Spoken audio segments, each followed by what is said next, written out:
Sejam muito bem-vindos ao JM Podcast. Meu nome é Vitor Macharetti. Eu sou a Marina Araújo. E estamos recebendo aqui hoje no nosso estúdio uma das figuras mais conhecidas e importantes na história de Araruama e da política social também. O senhor Júlio Gonçalves Marinho, mais conhecido como Júlio Marinho ou carinhosamente senador.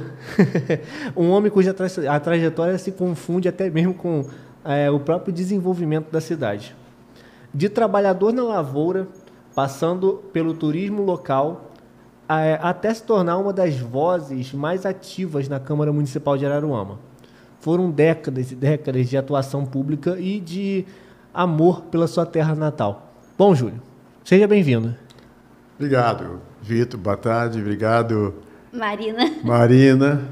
Obrigado, César Guedes, do Jornal dos Municípios, que tem aqui esse JM Podcast, que é um prazer muito grande para mim, uma honra muito grande estar aqui com vocês nessa tarde, para falar um pouquinho do que a gente aprendeu, do que a gente curtiu, do que a gente viu e do que vivemos ainda hoje, né? Isso é muito bom.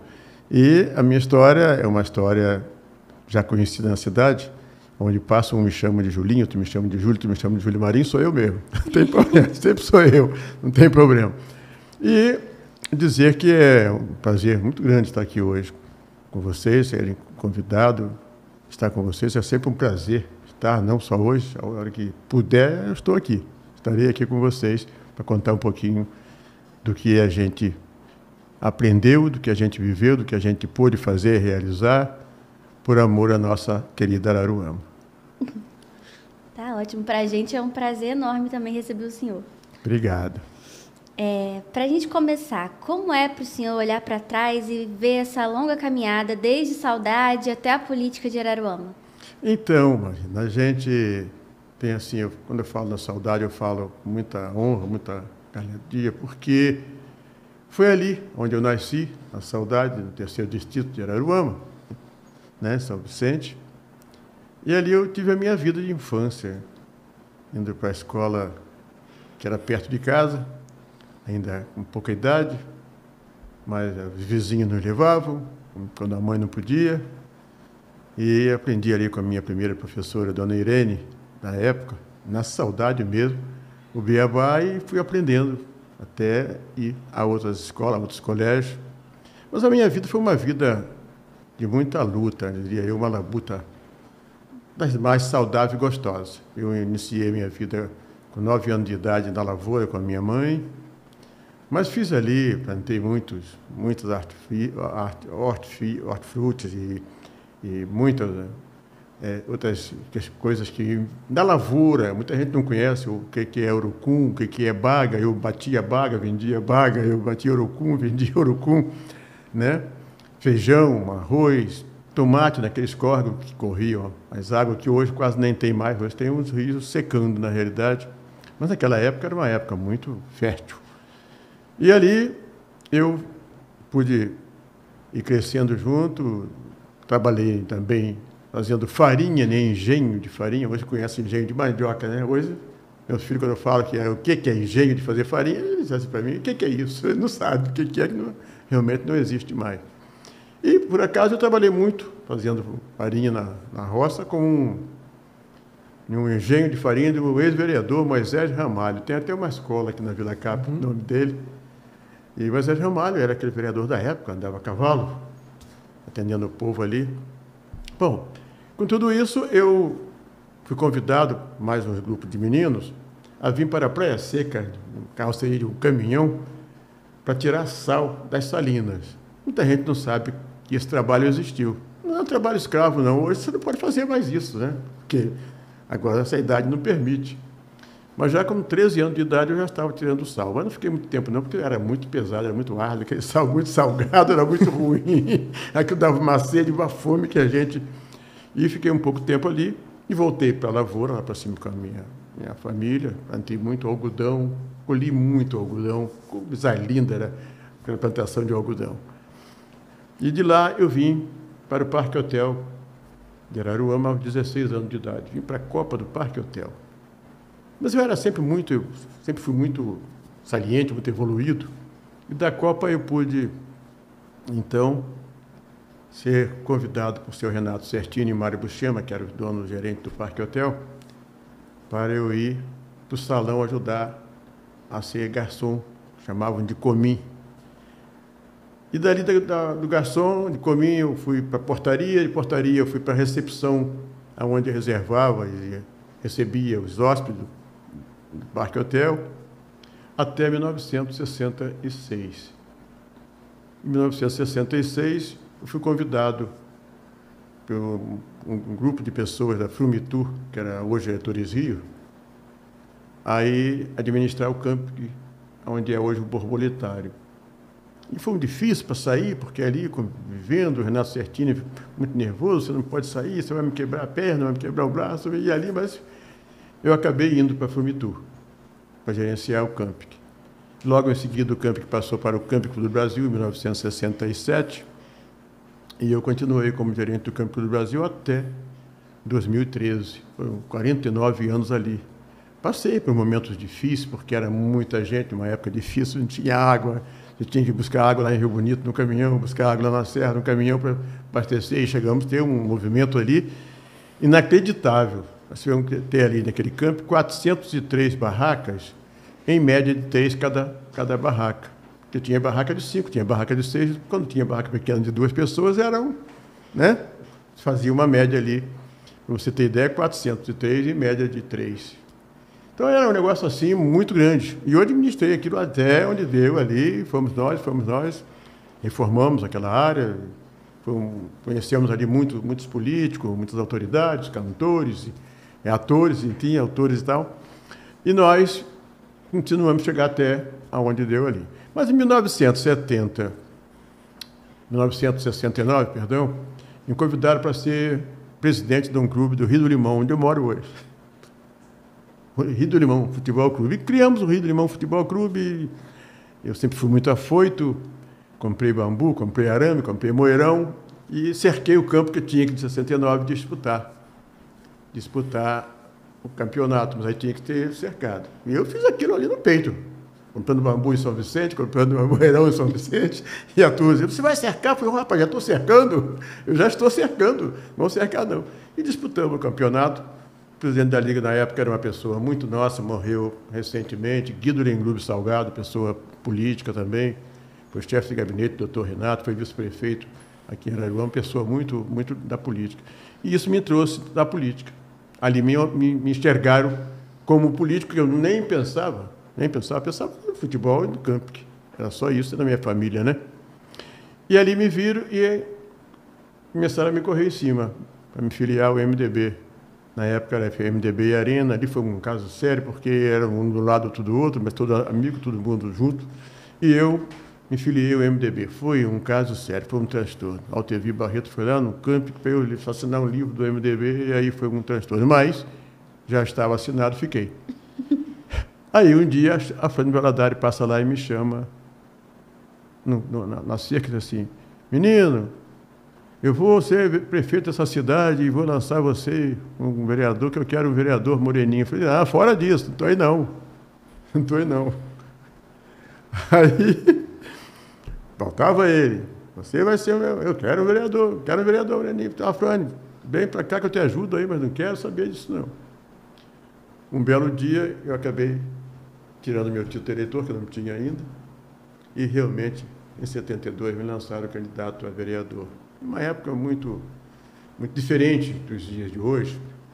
Eu me pergunto, às vezes, o que você acha da política atual, política diferente? Porque a política, ela, naturalmente, né, tem o seu desenvolvimento, tem o seu lado, que a gente faz, que é o lado da política, tem o lado administrativo, que é o lado que se faz, tem o lado legislativo, que é o mais importante no legislativo. E eu entrei na política em 72 e assumi em 73 meu primeiro mandato. Uma época que o vereador não tinha salário, não recebia auxílio nenhum, a não ser o cafezinho nas sessões. Ainda recebia café e água, só isso e acabou, não tinha mais nada não. Mas os tempos foram passando e nós continuamos na política até chegar ao meu 6º mandato e chegar em 90, ser o presidente da Câmara. Eu falo constituinte porque é constituinte municipal, na realidade, mas orgânica, né? É orgânica municipal, mas não deixa de ser constituinte.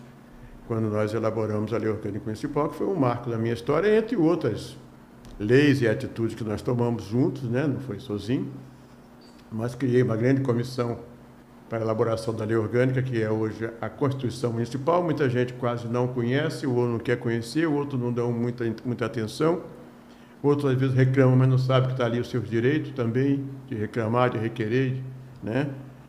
E fiz o meu papel enquanto vereador, até onde pude fazer. Bom, o senhor tem o apelido de senador.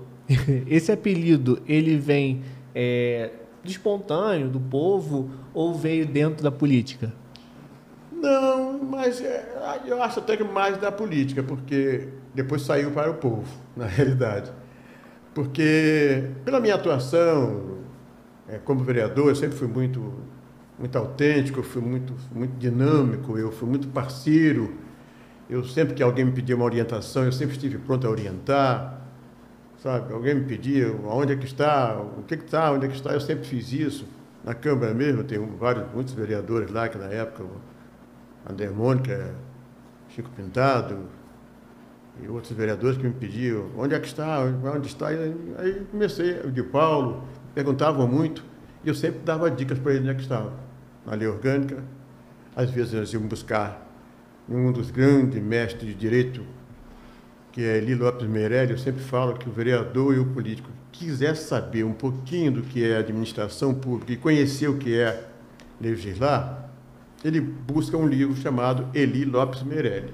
A sua história vive hoje. Ele não vive mais, morreu, mas a sua obra magnífica ficou. E é realmente uma obra que tem um ensinamento dos mais dinâmicos, dos mais perfeitos da política nacional. Tanto que os próprios judiciário nosso sempre usa Eli Lopes Meirelles nessas questões administrativas, que é realmente bonito, é uma obra bonita. É bom ler, é gostoso de ver, o ensinamento. E as demais cartilhas que você tem, o IBAN tem umas cartilhas boas de ensinamento, né, para os nossos legisladores, que é o mais perto do povo, né, até o administrador também.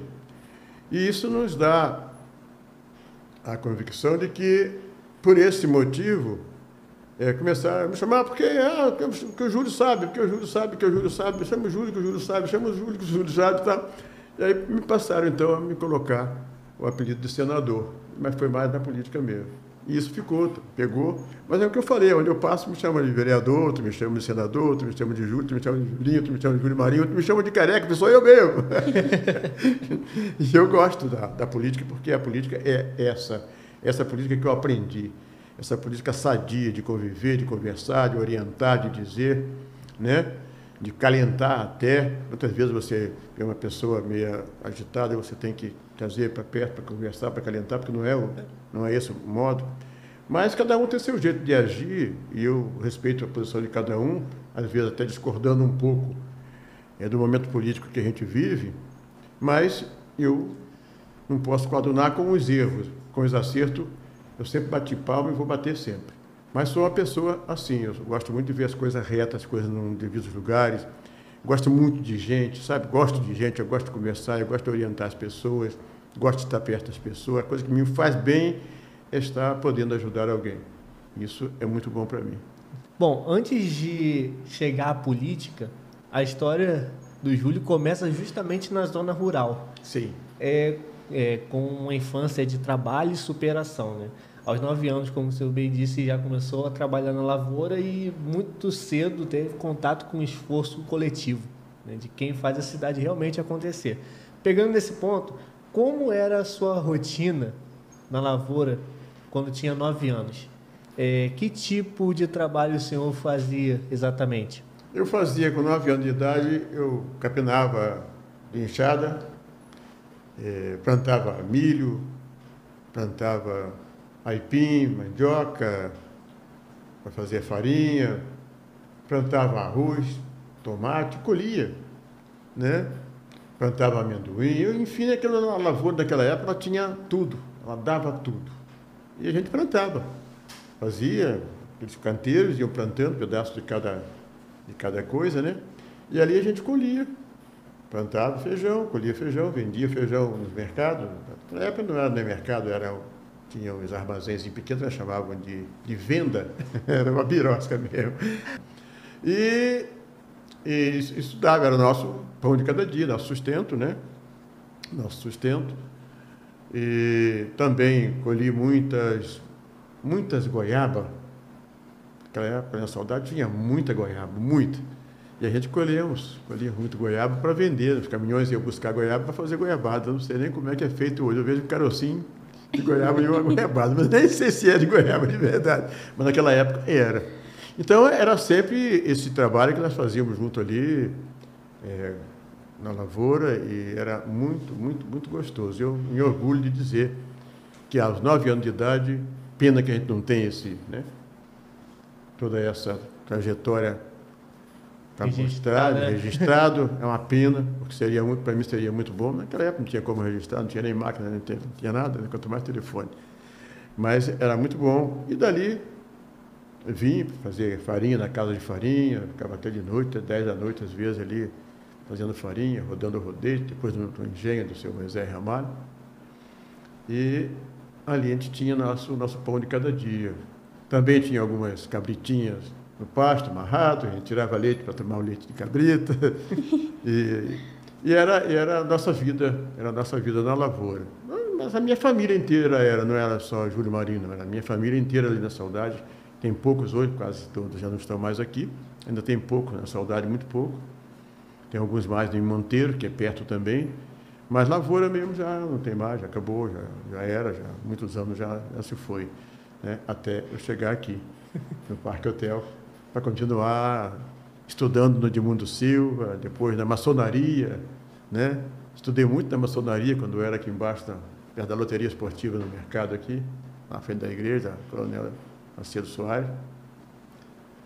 E de lá comecei a estudar mais à noite, para pegar um pouquinho da noção da vida, porque lá era muito pouco. Mas cheguei até aqui, graças a Deus, ainda vivo, com 82 anos de idade, com vontade, corro, ando, trabalho, faço tudo que tenho direito, mas sempre com respeito ao cidadão, que é a coisa mais primordial e mais gostosa da minha vida. Respeitar sempre o cidadão. E isso eu vou levar para o resto da minha vida, né? Enquanto puder ajudar, eu vou estar aqui. Isso aí. Aos 13 anos, o senhor se juntou a outros jovens para retirar sal nas salinas de Praia Seca, né? Isso. O que o senhor lembra dessa época? Era um trabalho muito árduo, eu imagino. Muito árduo. Compartilhe um pouco com a gente. Era árduo porque você tinha que entrar. Naquela época a gente tinha um calçado chamado de tamanco. Vocês não conheciam tamanco, não, né? Era uma espécie de uma sandália com um corinho aqui e embaixo é de madeira, chamado de tamanco. Tinha um saltinho. Nós entrávamos ali dentro com um rodo de madeira grande assim, né? Com um pau, uma vara comprida de uns 3 metros de tamanho. E nós entrávamos na salina onde o sal já estava, né, concentrado. Aqueles quadrados ficavam um sal concentrado. Nós entrava ali para puxar o sal e juntava, e depois vinham alguns outros que jogavam aquilo para fazer uma pieira, né, de sal. Mas nós tirávamos o sal da salina, que eu raspava com aquele sal, juntava, e eu raspando, juntando, até depois colocar uma outra água nova para o sal fazer novamente aquele coalhado que é o sal natural, né? Nós temos. É bonito, é muito bonito. Você passa na salina, ela é linda. Você vê aquele cristal branquinho assim, é muito bonito. Também, hoje, não sei quantos conhecem esse passado, né? Essa trajetória. Mas era bonito. Mas era pesado. Ficamos ali, tinha 13 anos de idade, mais uns jovens também, meus amigos meus, parentes meus que vieram junto. Ficamos ali uns 2 ou 3 dias no máximo, porque a gente dormia num barracão e não tinha muito conforto. E dali também nós viemos embora, tiramos aquela... Não me lembro quanto era, como é que era pago, eu sei que viemos embora de volta para casa, porque era muito árduo, muito pesado. Bom, aos 16 anos o senhor conseguiu o seu primeiro emprego formal. Carteira assinada. Parque Hotel Araruama. Exatamente. Tempo bom. Dá para se dizer que ali, naquele momento, o senhor conseguiu moldar o seu jeito de lidar com pessoas e até mesmo liderar equipes? Sim. Eu iniciei na Copa, como eu sempre fui muito habilidoso, sempre tive muito contato, sempre conversei muito, sempre discuti muito. Eu fui convidado para ajudar no salão. Ajudar no salão, a gente tinha uma roupa diferente, que o garçom tinha uma gravatinha preta, né? Paletó branco e gravatinha preta, e o ajudante não tinha, era uma blusinha branca, mas sem gravata. Então eu ia ajudar ali os garçons, e eu fiz também com muita grandeza, porque é muito bom quando você faz com vontade de fazer. Dali, com a minha habilidade, fui convidado para a portaria e a telefonia. A telefonia fazia reservas dos hotéis, dos chalés, né? Dos apartamentos, dos chalés. E dali eu passei quase a subgerência, porque era uma parte já agarrada ao escritório, chamavam de escritório, onde você fazia as reservas, porque o Parque Hotel naquela época era, para você entrar, tinha que fazer uma reserva bem antecipada, senão não tinha vaga. Era lotado o ano inteiro, né? E ali era ministro Jaime Landim, era o seu Mr. Pur, da General Motors do Brasil, o seu Maia, da Berné do Brasil, eram pessoas de alto, né? Então tinha que estar reservado e bem registrado, porque senão você chegava ali, era um caso sério. Então tinha que estar muito bem, o dia que ia chegar, a hora que ia chegar, tudo preparado, tanto nos apartamentos quanto no chalé. E eu fiz isso até me convidarem para ir para o camp. Isso foi o pessoal da Frumitur, a direção da Frumitur, vários membros, ficavam no Parque Hotel, hospedavam no Parque Hotel. Colares, Jamil, naquela época. E vendo a minha atividade, me convidaram para ir gerenciar o camp que era da Frumitur, ali embaixo, pertinho, né? E aí, vai, não vai, mas o salário era bem mais elevado. Aí eu acabei conversando com o seu Renato, e ele ficou muito triste, mas eu fui para a Frumitur e fiquei gerenciando a Frumitur como camp, até o Camp Clube do Brasil assumir, que também foi onde eu aprendi muito no Camp Clube do Brasil, com o presidente nacional, arquiteto Ricardo Batalha Menescal, irmão do Renato, músico, cantor. E ali fizemos um trabalho muito bonito, muito bom, muito árduo, muita gente na recepção. Eu tive uma atividade muito grande. Eu dizia assim que aonde eu tive mais expansão na minha vida foi ali. Conheci muitos políticos, artistas, cantores, músicos, né? Muitas autoridades, muita autoridade do Parque Hotel e do Camp. Foi muito bom a minha vida ali. Saudade. O turismo de Araruama tem muito da sua história envolvida nele. O senhor assumiu funções muito importantes ainda jovem e quando o município começava a vislumbrar esse potencial turístico com o camping, por exemplo. Como que foi esse convite para gerenciar o camping da Frumitur? O senhor lembra? Então, eu lembro porque o Colar e o Jamil eram diretor da Frumitur. Quando eles construíram o camping, eles ficaram muito aqui, no Parque Hotel hospedado.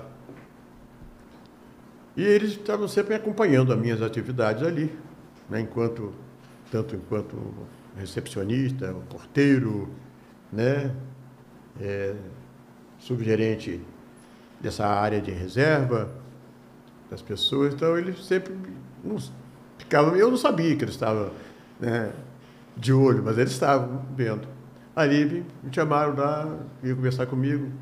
Eu fui conversar com eles, até na sala do apartamento, onde eles estavam. Aí me convidaram, eu fiquei assim meio, caramba, como é que eu vou dizer?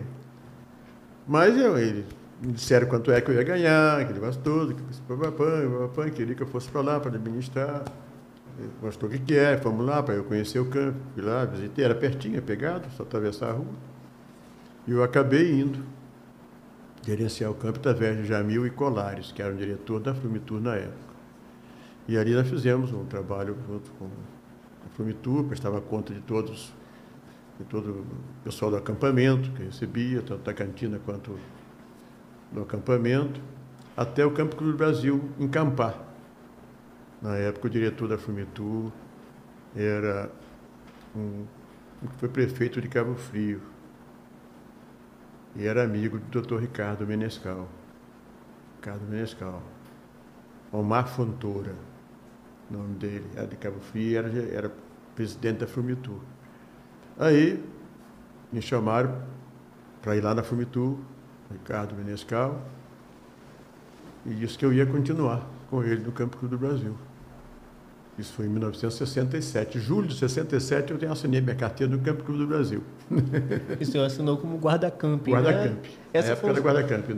Esse trabalho de guarda-camping era mais administrativo ou mais prático? Não, é porque o gerente de camping é o guarda-camping. O camping não tem o gerente de camping, tem o gerente de camping no estatuto deles, que é o guarda-camping. Entendeu? Então, nós usávamos, no início você usava uma farda com cacetete, com chapéu.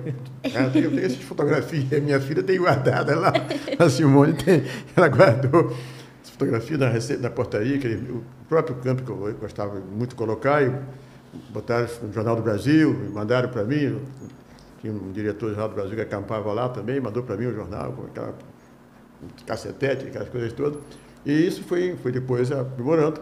Fomos voltando isso para os vigias, né? Para os porteiros. Aí os guardas começaram a perder um pouco os negócios de cacetete, o administrador perdeu. Mas no início era mesmo, era guarda mesmo, era guarda-campo. E fiquei ali vários anos, muitos anos, até sair em 2013 de lá. E o senhor acredita que essa experiência lidando com o turismo e com tantas pessoas de fora do município também ajudou a abrir a sua visão de mundo e influenciou a sua caminhada política? Muito, porque o camping, na verdade, a gente hoje não fala mais, foi uma das alavancas políticas no turismo. Uma das alavancas políticas no turismo. Mas política porque são casadas, né? Administrativo e político com o turismo. Foi o setor que trouxe mais gente para a cidade de Araruama, Campo Cruz do Brasil. Nós chegamos a ter ali dentro uma coisa assim que eu não gosto de falar, porque as pessoas acham que é demais, que é mentira, 1.200 pessoas. É uma coisa assim, um volume, sabe, espantoso, né? Mas é verdade, 1.200 pessoas. E ali vinha gente de São Paulo, de Minas Gerais, toda parte do país tinha gente em Araruama. Era um volume. A fábrica de gelo criou-se por causa do campo, porque não tinha que comprar. Então, daí ela me perguntou, tem gente aí, como é que está chegando gente? Tá? Fez uma fábrica de gelo porque tinha que vender gelo. Os mercados vendiam muito.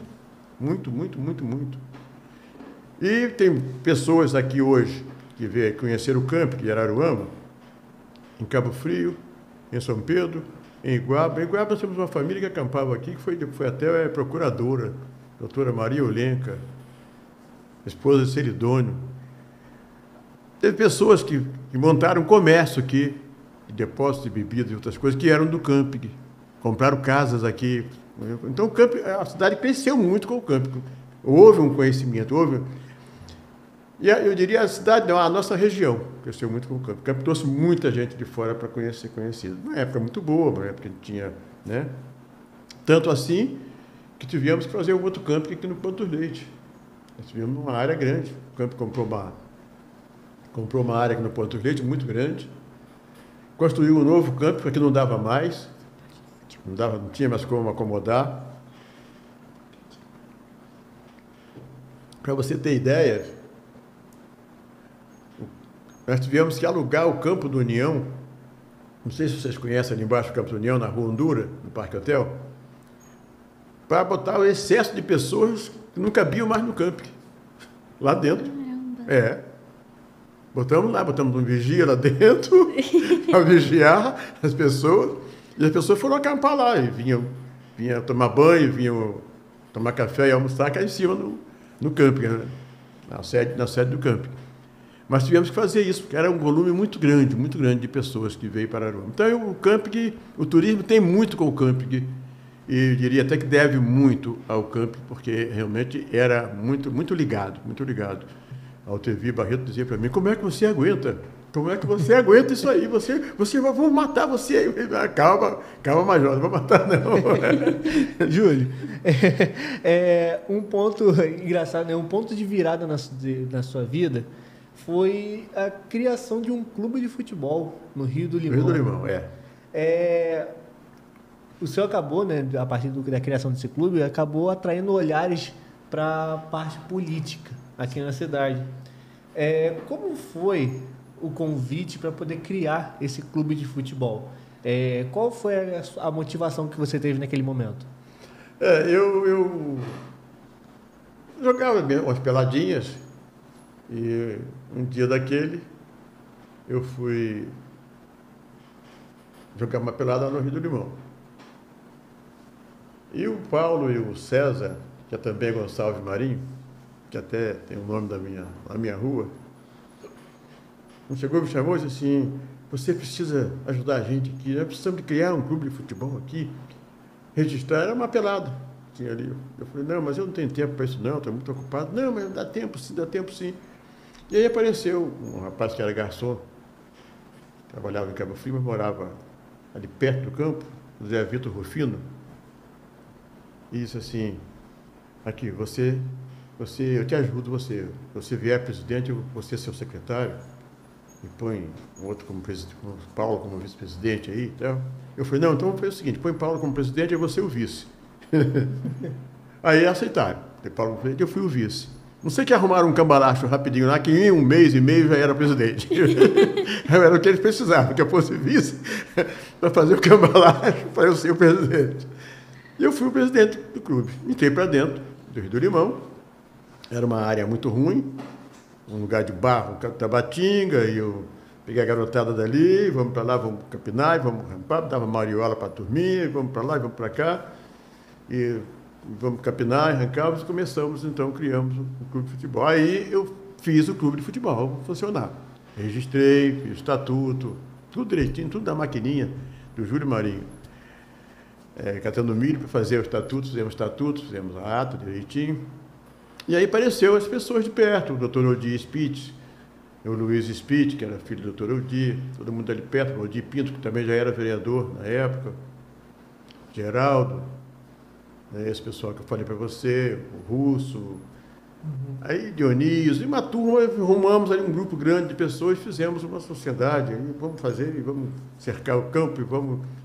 Até comprarmos a área do Rio do Limão. Compramos aquela área do seu José Cortez, que era o presidente da 1001. É uma quadra grande. A área do Rio do Limão é uma quadra grande. Aí registramos o estatuto, registramos a escritura, está até hoje lá. Ainda consta no meu nome, mas eu não quero saber daquilo. Como Deus me chega, já fiz o que tinha que fazer. Mas disputamos vários campeonatos ali. Fomos vice-campeão. Primeiro campeão de disciplina, tem uma taça campeão de disciplina. Para mim está guardadinho, tenho guardadinho até hoje, porque não posso jogar fora aquilo, que disciplina era a nossa meta, né? Não tem encrenca, não tem briga, a torcida é muito organizada, muito certinho, se for uma disciplina, tem lá. Guido Grupo Salgado, presidente da Liga, ao Rio do Limão, troféu disciplina. Falei, que beleza, já é um... Em 1970 nós partimos para cima, já para o campeonato. Ganhamos de 1-0 do Rubro, que era o time forte da cidade. Ali nós começamos a ficar forte. E fomos jogar futebol. Jogamos com vários clubes, né? Palmeiras, Petrópolis, Cambaíba. Jogamos com vários clubes, Macaé, Campos, por aí assim. E o Rio do Limão ficou Limãozão 70. A história do Limãozão 70, posso contar? Dá tempo? Pode. Então eu vou contar para você. Limãozão 70 chegou a tão grande, tão alto, e o pessoal caminhoneiro chegava na estrada, parava o caminhão para ir almoçar e pedia um limãozão 70. Mas limãozão 70? Não, eu queria um limãozão 70. O cara pensava que era caipirinha. Não, limãozão 70. O limão 70. Não, o limãozão 70 era o clube de futebol que botaram, não, que pegou o limãozão 70. E foi realmente um sucesso muito grande. E fizemos vários torneios. Fomos campeões 2 vezes. 70, 71, vice-campeão em 73, E de lá para cá, eu tive que, quando vim para a política, eu tive que me afastar um tanto, até porque não estava dando conta do campo e da política junto, tinha que separar um pouco, né? E botamos outra direção, também não foi nem registrada essa direção, só ficava ali no livro de ata, não foi nem registrado até hoje. Mas eu saí de lá e deixei o Rio de Limão. Existe ainda o campo, existe ainda a área, existe, mas futebol mesmo, muito pouco, né? Quase nada, quase nada. Mas foi também um sucesso. Aí o olho na política. Eu estava ali abrindo aqueles balões, metendo a máquina para dragar, porque era um... Apareceram alguém perto, o de speech, que era um político, eu nem sabia, não conhecia, mas já sabia, já estavam de olho, e queriam me levar para conversar com a turma, com o doutor Renato, com o Armando Carvalho, que era o prefeito da época. Eu falei, o que está acontecendo? Mas não sabia de nada, já era a política. Aí foi que entrou a Fanicom TV na frente, porque estava vendo a busca deles comigo para eu assinar o livro do MDB. Eu acabei de assinar o livro do MDB, estava na minha casa, doutor Renato, Armando Carvalho, Mário Castanho, para eu fazer um ofício, me desligando do MDB, para eu assinar na Arena. Mas agora fica ruim, doutor Odir, fica ruim, doutor Renato, não posso fazer isso, porque eu já assinei aqui. Então, não, a gente vai lá, vamos levar você lá no Faria Lima para conversar com o governador. Eu falei, olha que importância esse tamanho, eu não sabia o tamanho. E eu acabei disse, não, agora não dá mais, já assinei, vai ficar ruim. Então eu fiquei no MDB mesmo. Aí até a candidatura de... E naquela época o senhor imaginava que aquele convite ia mudar o rumo da sua vida? Não, acho que não. Não ia, não. Não ia porque eu não tinha assim nenhum propósito, né? Na realidade, eu não conhecia nada de política, não imaginava nada de política. A atividade que me levou à política, né? Mas sem conhecer a política propriamente dita. Eu conhecia a política dentro dela. Até então eu não conhecia a política, eu nem sabia o que era a política. Né? Olha que eu conheci no Parque Hotel o governador Roberto Silveira, saudade, porque era, sabe, aquele ser humano maravilhoso, teve aquele acidente. Conheci o Badigé Silveira, também governador aqui no Parque Hotel. Conheci vários políticos aqui no Parque Hotel, várias autoridades, Antúlio Torre, Vasconcelos Torre, que era governador, tudo isso conheci, mas eu nunca me pensava em política, não. Política eu entrei assim, em 72 candidatos, 73 assumi e fui por conta, porque o Deus me orientou, me mostrou, me levou para chegar até onde eu cheguei. Porque, na realidade, eu não fiz muita coisa, a não ser fazer as coisas certas, e aquilo que eu falei, gostar de gente, fazer pelo povo. Foi aí, porque eu estava lá dentro mesmo, de ponta a ponta, de lá da Sobara até aqui em cima, no Engenho Grande, a gente era conhecido. Ia lá de Guabinha até Mineiro, era a mesma coisa. Era lá na Lagoa de Tunaíba, ia lá, o pessoal que não tinha ninguém, o cara estava correndo atrás de mim. Então, a política, ela é isso. É você gostar do que faz, procurar conhecer depois, porque é necessário você conhecer, mas eu sempre fui muito participativo na política, sempre fui muito atuante também, né? E aí, a razão de eu dizer que a política, ela é muito importante para o cidadão. Todos nós vivemos da política. Sendo político ou não, tendo mandato ou não. A política é tudo para o ser humano. Mas a política do bem fazer, a política boa, a política do bem-estar, a política social, né? E como vereador, é muito gostoso quando você faz um trabalho bonito, quando você reúne os companheiros. O senhor realmente ama o que faz, né? Faz. Foram 6 legislaturas que o senhor assumiu cargos importantes, até mesmo chegar à presidência da Câmara. Nas comissões... Ele marcou importante, né? Nas comissões nós ficávamos até as 2 da manhã, elaborando, discutindo e apreciando. Porque tem uma comissão chamada Constituição e Justiça, que é muito importante na Câmara. Você tem que ver o que é de justiça e o que é. A redação, tanto não. Porque a redação você pode pegar ali, para a justiça você tem que ver se o projeto é viável, se ele é viável, se é constitucional, se ele é legal, se atende no social, né? Não é para você pegar e votou porque vê, não, tem que ver. Essa é a função do legislativo. Sim. Comissão de Finanças e Orçamento. É muito importante saber o que é um desdobramento no orçamento do município. É muito importante. Você fala em LOA. Lei orçamentária? Mas você precisa conhecer, tá? O desdobramento do orçamento, os programas de trabalho do orçamento. São as partes mais burocráticas, né? Mais burocráticas. O que motivava o senhor? Ali estão as verbas que destinam toda a saúde, a educação, o saneamento básico, né? O turismo, que é importante. Todas estão ali. Então, ali são projetos e são verbas que estão ali dentro desse contexto. Isso é muito importante que o vereador conheça para que ele possa ajudar e colaborar com o governo. Ele colabora quando ele diz assim, está errado isso aqui, aí ele colabora. Quando vota errado, todos nós pagamos caro. Essa é a questão. Por isso o povo que acaba pagando por voto errado. Acaba pagando. Então, é muito importante você estar atento a um projeto, seja ele qual for, né, para que a gente possa fazer uma lei boa, que seja bom para todos. Uma das leis que nós temos no município, que precisa sempre ser verificada, e está de 10 em 10 anos ela tem que ser revista, está quase na hora de rever de novo, é o plano diretor. O plano diretor ele é o plano mãe do município, né? É o plano mãe, é a chave do município. Mas precisa ser visto com bons olhos, com bons conhecimentos, para você não cometer ali nenhum errozinho, porque um erro pode ser fatal para uma porção de gente, né? Agora, nosso turismo depende muito da nossa lagoa hoje. Sim. Nós precisamos muito dela. Teve ruim uma época que não dava para entrar dentro. Hoje, graças a Deus, em 2004, teve melhoria, em 2005, 2006, depois voltou de novo a ficar um pouquinho ruim. Hoje estou preocupado com ela, porque tem muitos dejetos sendo jogados na lagoa, precisa de uma ação e não pode esperar, tem que ser rápida, porque senão não dá tempo, para que a gente possa, na frente, ver nossos netos poderem usar novamente nossa lagoa, aí, que é os olhos de ouro do mundo, nossa lagoa de Araruama. O que motivava o senhor a continuar na vida pública por tanto tempo? Na verdade, mais um incentivo, diria eu assim, um incentivo da própria população, que me cobrava a minha permanência.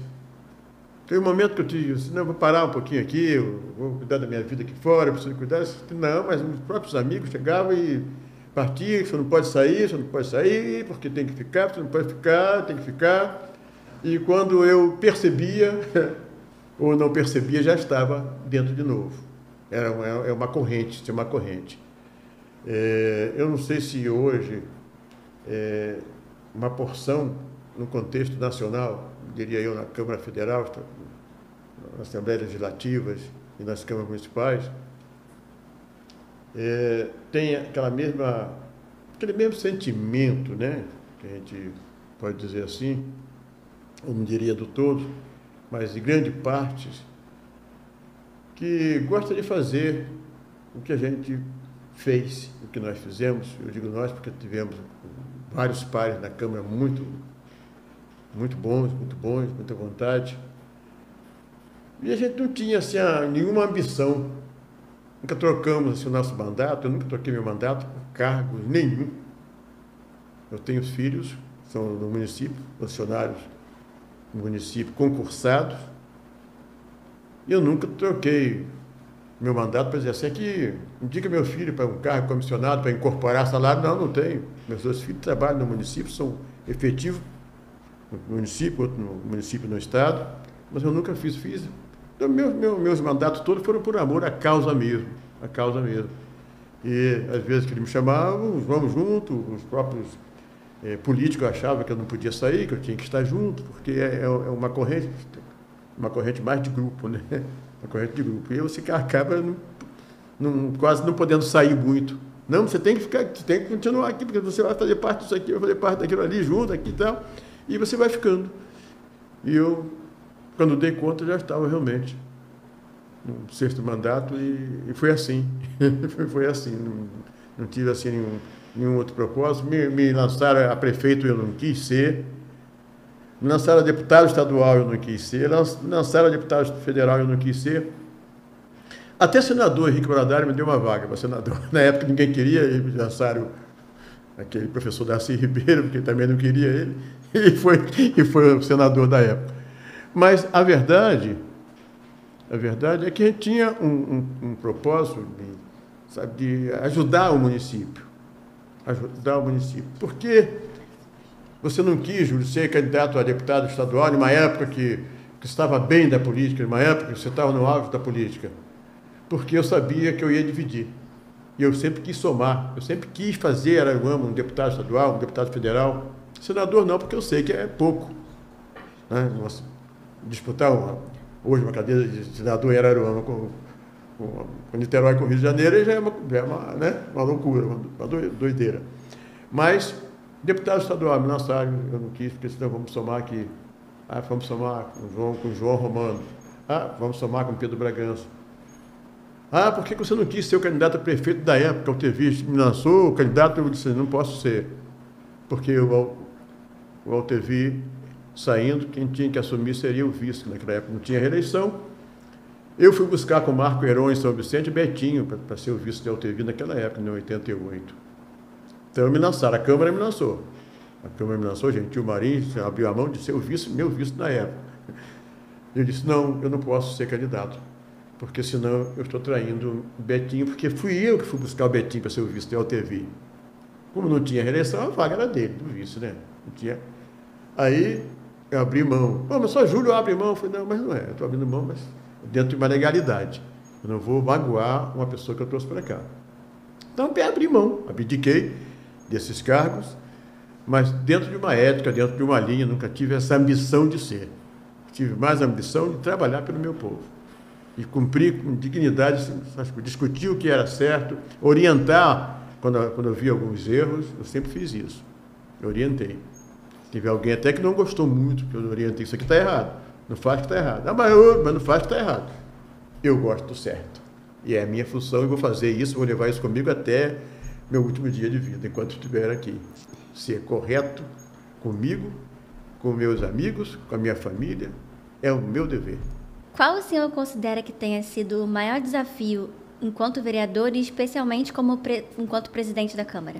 O desafio, um dos maiores desafios enquanto presidente da Câmara, foi primeiro montar a Câmara, que ela quase não existia, porque a Câmara começou a existir mesmo depois de 88, quando teve todos os seus aparatos, que é pela lei maior, que é a Constituição Federal, que tivemos que elaborar a lei orgânica do município, que é a Constituição Municipal.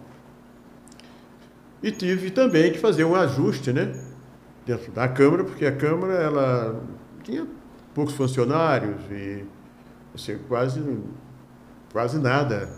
Então tivemos que ajustar, criar comissão, criar a jurídica da Câmara, criar os cargos de gabinetes, que os vereadores não tinham naquela época, tivemos que fazer tudo isso, criar os gabinetes com os cargos, né?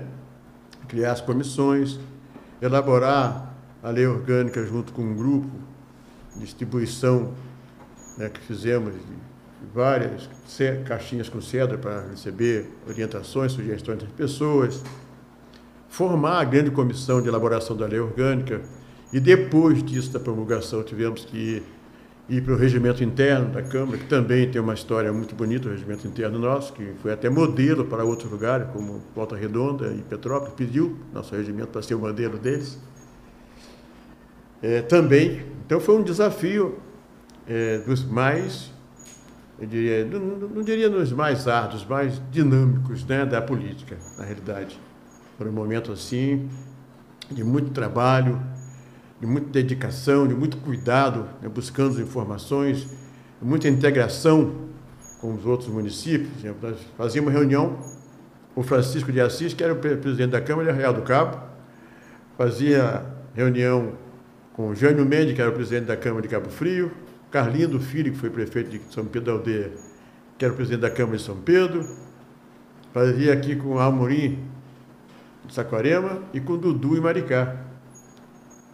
Dilson Bezerra, mas chamado de Dudu, presidente da Câmara. Então, nós fizemos essa integração e fazíamos reuniões. Fazíamos a reunião do grupo todo daqui em Maricá, fazíamos em Saquarema, fazia em Araruama, fazia em São Pedro da Aldeia com o Carlindo, fazia em Cabo Frio com o Jânio Mendes e fazíamos em Arraial do Cabo. Essas reuniões, nós fazíamos Fizemos para fazer junto aqui a nossa lei orgânica, né? Até não é parecida, porque Cabo Frio é um pouco diferente, São Pedro um pouquinho diferente, mas nós fizemos muito isso, muito juntos. Muito juntos. Foi uma integração. Até criamos um clube de futebol da região. Nós criamos um clube de futebol municipal. Eu sou de Maricá, vim aqui, jogar aqui, nós íamos lá. Mas era muito gostoso isso também. Então, houve muito trabalho em cima disso, muita dedicação realmente, né? Você criar a grande comissão, criar todos aqueles parâmetros, ouvir a sociedade no todo, Associação de Moradores, Ministério Público, né, OAB, né? Todas essas orientações nós pegamos. Estamos aqui mais urna para ter aqui as suas sugestões, nós pegamos, era um trabalho, a gente pegar, analisar o trabalho de cada um e colocar aqui na mesa para poder ser votado aquilo que era importante para sair da nossa lei orgânica. Então não fui eu sozinho. Lógico que eu fui o maestro, né? Porque tive que criar a comissão, e eu criei a comissão junto com outros companheiros, como o Gentil Marins, que foi indicado como relator e foi um grande parceiro. Ali nós tínhamos grandes parceiros, Joaquim Nunes, Arino, Agenor de Castro Vieira, grandes parceiros ali. Mas o trabalho era um trabalho árduo, era um trabalho bom. Diva Roca da Silva, era um trabalho, Cláudio Touché, era um trabalho muito cansativo. Nós ficávamos até de madrugada para dar conta do recado, até porque tinha prazo, né, para a gente poder promulgar ela, que foi em 5 de abril de 1990, a lei orgânica. E partimos para o regimento interno, que foi 5 de dezembro de 90 também, já a promulgação da resolução. E diante dessa sua longa trajetória que o senhor teve na vida pública, o que o senhor considera a sua maior conquista? E também, já aproveitando, se existe algo que o senhor faria diferente? A minha maior conquista foi estar como eu estou hoje, poder passar em qualquer canto dessa cidade e ser conhecido como Júlio Marinho, como vereador, como senador, né? Isso é uma conquista que, para mim, sabe, não tem preço. Não tem preço, é uma conquista. E pode dizer que foi a única conquista que eu tive também, porque se for contar em termos, assim, vou dizer financeiro, eu tive prejuízo, né? Porque eu ganhei tudo que eu ganhei, botei ali, só ajudava, e corre aqui, toma aqui para lá e vai entrar, enfim, foram muitos, mas a conquista maior, eu chegar até aqui, como cheguei, e sendo respeitado, graças a Deus, por todos os políticos, todos da cidade. Passei por todos os 6 prefeitos, todos eles me respeitaram, os que estão vivos ainda me respeitam. E onde eu passo, graças a Deus, passo de cabeça erguida, e graças a Deus sei entrar e sei sair, posso entrar e sair. Me dou bem com todos os políticos, tenho as minhas diversidades, mas respeito a posição de cada um, e quero ser eu, continuar sendo eu, Júlio Marinho, vou ser assim. Se precisar, é só chamar.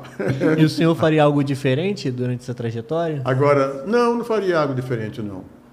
Não faria algo diferente, não. Acho que continuaria dizendo que tudo que eu fiz teve as mãos de Deus, teve a minha família junto, minha esposa, meus filhos, que sempre estiveram agarrados comigo, muito junto, me dando todo o suporte, desde o futebol. Desde o futebol, quando eu nasci, era que minha mulher ia para fazer bandeira na máquina, ia fazer cartazes, sabe? Tudo isso, uniforme. E até hoje, meus filhos me dão um suporte muito bom, muito grande, graças a Deus. Isso me enaltece muito, isso me enriquece de passar em qualquer lugar e Júlio Marinho. Às vezes de dia, às vezes de noite. Dos menininhos pequenininhos, dos mais velhos. E quando eu estou em qualquer lugar, na saúde, na educação, aqui na rua, na loteria esportiva, Júlio Marinho me dá um abraço para mim, é tudo que eu quero, é tudo que eu tenho, tudo que eu preciso ter. Que o meu nome continue sendo respeitado, Júlio Marinho, nos 4 cantos da cidade. O resto está ótimo, está muito bom, está bom demais. Está muito bom. E como que o senhor enxerga a política atual de Araruama comparada com a da sua época? Bem diferente. Bem diferente porque a gente tinha uma política, naquela época, bem lá de trás, eu vou falar de 2000, até 2004, então, vou falar de 2004 para lá, que a gente tinha uma dificuldade financeira. A gente tinha um orçamento, né, que iria uma renda per capita muito pequena, uma arrecadação muito pequena. Quando os nossos munícipes pagavam os impostos, eram impostos que pagavam. Depois é que começou a vir algumas verbas federais, estados, veio ajudando, porque até então, lá atrás, era mais difícil. Mas de 2004 para cá, teve uma evolução muito grande. Nós temos hoje o Rote de Petróleo, que ajuda muito os municípios, muito, muito mesmo. E essas verbas, ela é destinada tanto à saúde como à educação, como saneamento. Então, ajuda muito esses 3 pontos, né? E é importante sanear, porque saneamento também é saúde. A saúde, ela não pode parar, porque eu digo sempre, uma máquina pode quebrar uma lâmina, pode furar um pneu, uma patrol, mas a saúde não pode faltar ali. Os aparatos necessários, porque senão 1 minuto, 1 segundo pode, né, perder. Mas a diferença é essa, que a gente não tinha um orçamento capaz de dar um suporte, mas dentro do possível a máquina andava. A máquina nunca parou, a máquina sempre andou. Eu falo assim, mas como é que era a Beira-Rio em 1973? A Beira-Rio não existia. Era Espinho de Maricá, não existia. Alguém fez a Beira-Rio, a Fã de Valadares, meteu a máquina e fez a Beira-Rio. Como é que era? A prefeitura, quem fez? A prefeitura, e tem a prefeitura, que é o Tevi Barreto, que já fez lá em 90. Quer dizer, então era uma época difícil, mas você tinha menos pessoas, você tinha um quadro menor, você tinha população menor. Estamos hoje com 140 mil habitantes. Naquela época a gente tinha 50 mil. De lá para cá você veio crescendo gradativamente. Também vamos recebendo as verbas do governo federal, que tem ajudado, que ajuda muito os municípios hoje. Mas o município não pode pensar nessas verbas só. Eu tenho medo de um dia essa fonte secar, e o município tem que estar preparado. Se acontecer uma calamidade dessa, ele tem que ter o suporte dele. E o suporte maior hoje é o que nós temos aqui. O turismo, que é importante, a arrecadação nossa com as nossas taxas e os nossos emolumentos, que não podem parar, que isso tem que dar continuidade, né? O ISS do município, que é a fonte que o município tem dela, a base dela. Então, eu acho que esse é um caminho que é importante ser focado pelo gestor, porque você não pode pensar que isso aqui não acaba nunca, sei lá. Você não sabe até onde pode ir. Tá, né? Preparado para o pior também, né? Tá bem preparado para o pior. Você tem que estar preparado. O sapato pode furar. Se furar, você tem que estar com a meia para não furar o pé. Bom, Júlio, a gente está chegando aqui ao final da nossa entrevista. E nesse momento a gente reserva esse espaço, porque o senhor possa estar mandando uma mensagem para quem está nos assistindo, para os jovens que ainda não conhecem, que ainda não conheciam até então a sua história, que agora passaram a conhecer, e que tem um desejo, talvez, de entrar na política. Então, fique à vontade aí. Obrigado. Então, eu deixo aqui, primeiro, meu agradecimento ao ATM Postcards, essa grande representação no estado do Rio de Janeiro, não é no município de Araruama, no estado do Rio de Janeiro.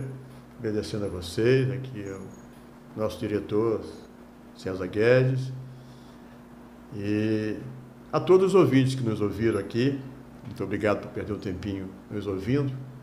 Espero que tenha falado só o certo, que eu não tenha tropeçado do que é errado na minha função. Mas agradecer mesmo aqui, primeiro a Deus por estar aqui, e pelo convite que vocês me fizeram. Agradecer muito o apoio da minha família, dos meus filhos, da minha esposa, dos meus amigos. Deixar aqui um abraço para o nosso guerreiro, vereador e secretário de Serviço Público, Nelson dos Sonhos, esse cara que eu aprendi, que admiro o trabalho dele, porque parece com o meu, parece com o trabalho do Júlio Marinho. Nelson tem um trabalho parecido. É um cara que tem uma vontade, sabe? Ele cai para dentro e tem lutado, tem dado muito resultado, porque tem feito, quando vereador, fez muitos requerimentos junto ao Estado, para trazer para cá muitos benefícios, como o semáforo, que tem salvado muitas vidas na estrada nossa, Amaral Peixoto, aqui, de Iguabinha até lá em cima, no trocamento com Praia Seca. Isso, para mim, me dá a razão de dizer que é o caminho certo para aqueles que querem realmente ser vereador. Os jovens que estão pensando em política, pensam no futuro da nossa cidade, pensam no futuro do nosso povo, da nossa gente. A política não é ruim, não. Fizeram um caminho ruim na política, quando se vê algum político que acaba, né, na rua, lá em cima você vê hoje coisa triste da política. Nada disso, política não é assim. A política ela é bonita, a política ela é limpa, a política ela é dinâmica, é servir, fazer o próximo, é você entrar para dentro, poder ajudar o seu amigo, ajudar seus vizinhos, sua família, de um modo geral, dentro do atendimento administrativo, né, para ajudar pessoalmente. Então, não é isso, não. Isso aí eu acho que é segundo plano. Mas há os jovens que entram para a política, estudam, vêm participar mais, conheçam mais os nossos políticos e conheça a política no todo, para que amanhã você possa ser um nosso representante, um representante do povo, que tenha, dizer assim, eu sou vereador, eu sou um edil do povo, conheça que é importante. Então, deixar aqui o meu muito obrigado, e a todos vocês, os ouvintes que nos ouviram, também muito obrigado por estar nos assistindo. Estou aqui sempre às ordens para dizer que Júlio Marinho é isso. Júlio, a gente que agradece aqui a sua presença, ter compartilhado conosco essa história inspiradora sua, que é praticamente a história de Araruama contada aqui praticamente. Então... Não, mas tem muito para contar. Tem muito. Se você contar a história, se for contar a história, a gente vai ficar aqui até a noite, porque eu falo às vezes que a gente ia no Areal, aqui, pertinho da gente, aqui era linha de trem, você não sabia que era linha de trem, passava aqui. Ali era a plataforma onde parava o trem. Isso não faz muito tempo, 1962, quando terminou ali a forma de trem. Você passava aqui dentro e ia lá embora não tinha ponte do Banco do Brasil, só passava trem, mas era o que nós tínhamos naquela época. A praia da Pontinha, o Gaspar Dutra, não tinha praia, não tinha passagem para carro, passava só de bicicleta, porque a água vinha ali dentro. Areal, você não ia até lá no cima do Abel de carro, porque ali era areia, com aquelas coquinhos, né? Enfim. Então, é uma história muito bonita, uma história muito grande para a gente contar ela. Mas contamos aqui, com certeza, algumas coisas que deixamos de falar. Perdoas aí se alguém esperava um pouco mais, né? Mas eu acho que falei só o que foi necessário. Com certeza. Muito obrigado mesmo. Estou aqui. A gente agradece. Eu que agradeço a vocês. E agradecemos a vocês também que estão nos assistindo. Não esqueça de curtir, comentar, compartilhar nas redes sociais. E esperamos vocês no próximo vídeo. Até a próxima. Até a próxima.